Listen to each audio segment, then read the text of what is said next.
Canada's trade negotiation team is in Washington today.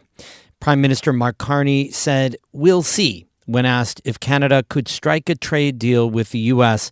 before tomorrow's deadline and the threat of more tariffs.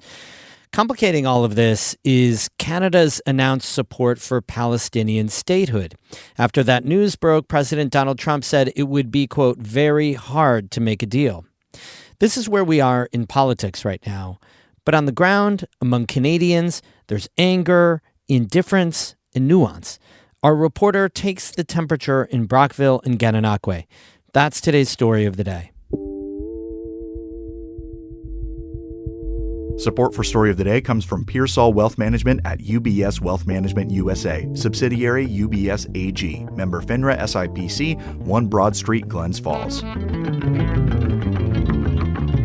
Hey, I'm David Sommerstein. It's Thursday, July 31st. First up, the health network that oversees 3 North Country hospitals announced this week that it will lay off dozens of people. According to online news outlet VT Digger, the University of Vermont Health Network plans to cut 77 positions to help reduce expenses for the coming fiscal year. The network will also not fill almost 70 vacancies. VT Digger reports the cuts are largely positions not involved in direct patient care. They're in areas like finance, human resources, and information technology. CVPH in Plattsburgh, Alice Hyde Medical Center in Malone, and Elizabethtown Community Hospital are all part of the network. The layoffs are part of broader plans aimed at generating $185 million in cost savings in the network. New York's legal marijuana industry is reeling from a sudden reversal by the state's cannabis regulators. As John Campbell reports for the New York Public News Network, more than 100 dispensaries have been told they may have to move or close because they're too close to schools.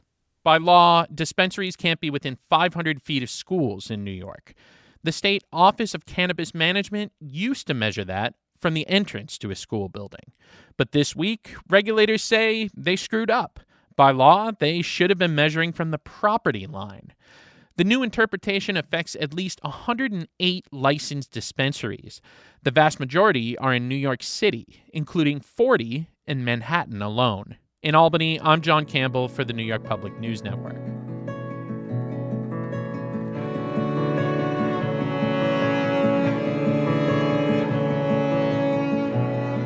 President Donald Trump is threatening to raise tariffs on Canadian exports to 35% tomorrow. The move escalates America's trade war against Canada. It also adds to the anti-American sentiment north of the border, which has changed how many Canadians shop and travel here in the United States. Emily Russell crossed into Canada and brings us a story. It's a hot summer day in Brockville, Ontario. The city of 22,000 sits right on the St. Lawrence River, just across the border from Morristown. I'm in the parking lot of a grocery store. Deb Connell is loading a few things into her car. I see you've got some Ontario peaches here. Definitely Ontario. I check everything out. Connell is a retired dairy farmer from Brockville. She says she's made some key lifestyle changes since President Trump issued a 25% tariff on Canadian exports this spring and later threatened to make her country the 51st state. I used to go down to the States, travel a lot for holidays, and go shopping down there. Now I will not set a foot into the States, nor will I buy any product made in the U.S. The steep tariffs have sparked a movement in Canada to buy Canadian. The nation's largest grocery store chain, Loblaws, has made that easier, putting special labels on Canadian products. I'm walking around this grocery store, and it feels like most things are probably not made in Canada, but the ones that are either made or prepared in Canada have this like red wrapping all around the price tag. It's got a white maple leaf and it says prepared in Canada. So it makes those products really stand out.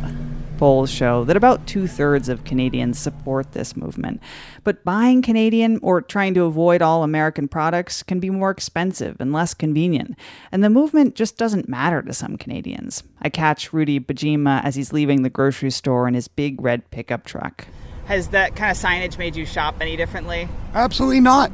I think the people that say that try to do that to make themselves feel better. But if you look at the products that are produced globally now, everything is so intermixed. I mean, you've got products from Canada, Mexico, Peru, and then they go to the States. I mean, who do you tax? Who do you tariff? President Trump has decided to place tariffs on some of America's biggest trading partners, from Canada and Mexico to the EU, Brazil, and Japan.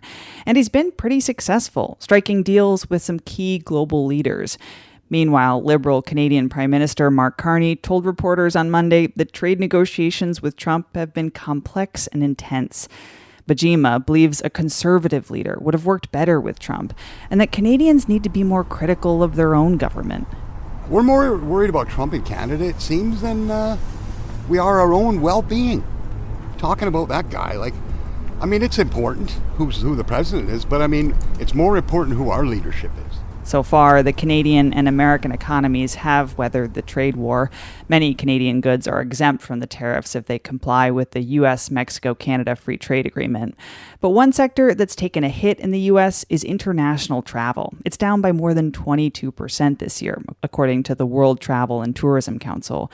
In Ogdensburg, fewer people are flying out of the local airport and crossing the international bridge from Canada. It's kind of a double whammy impact, unfortunately. That's Anthony Adamczyk. He's the Director of Economic Development for the Ogdensburg Bridge and Port Authority. Bridge traffic and revenue from tolls in Ogdensburg are down 30% since last year, and down 40% from pre-pandemic levels. That means a lot less revenue for local development projects. Adamczyk says a new childcare center is one of the many projects put on pause right now. Port expansion, railroad upgrades, airport expansions and upgrades, and it hits the bottom line pretty hard when we don't have the toll revenue coming in. The Bridge and Port Authority installed a big red sign by the border to welcome Canadians, which Adamczyk says has helped boost morale a bit. But it doesn't change the fact that some North Country businesses along the border are hurting because of the decline in Canadian visitors. Paul Dame runs the Bluff Point Golf Resort in Plattsburgh and says business is down about 20% this year. He's put all special projects on hold and is just trying to maintain staffing levels. Luckily, we haven't laid anybody off, but we've definitely cut back hours. Your housekeeping staff used to have a full week. We've managed to talk to them, and they had picked up some part-time jobs. So we continue to keep them employed, but they're definitely not working as much as they have been. A poll this spring found that about 20% of Canadians who canceled trips to the U.S. were rebooking domestically. In the small town of Gananoque, Ontario, Peter Sweet and his husband are sitting outside their B&B sipping cocktails. They're waiting for guests to return to the Seaway Manor bed and breakfast, which they've run for a decade. Sweet says he's seen the tides change among Canadian travelers. Canadians are realizing that we have all those great things that they would go to the U.S. right here at home. They can golf, they can vacation in the Thousand Islands and be in Canada. Sweet says it's hard to avoid all American products and all American travel, but he and his husband are trying to be more mindful, especially in this political climate. Trump has rolled back some protections for the LGBTQ plus community. Sweet says that's made him more fearful to cross the border. As a gay couple traveling in the U.S., are we safe everywhere we go in the U.S.? Some cities, yes. Other cities, no. So why would we put ourselves in those situations? Everyone I talked to for this story on both sides of the border said they don't think cross-border tensions will last forever, but most said it will last at least as long as Trump's second term in office. Emily Russell, North Country Public Radio along the U.S.-Canada border. Great reporting there by Emily Russell in Ontario. As you probably heard, NCPR lost all its federal funding. That's $670,000 over the next 2 years. It's a huge blow. But here's the hopeful thing. Your fellow listeners are doing what they can to ensure the kind of journalism that you just heard from Emily. They're giving an additional donation on top of what they usually give. So $20 a month instead of $10, $150 instead of $50, that sort of thing. It can be as manageable as giving $10 for the first time, being a new member of NCPR. What matters most is that you join them.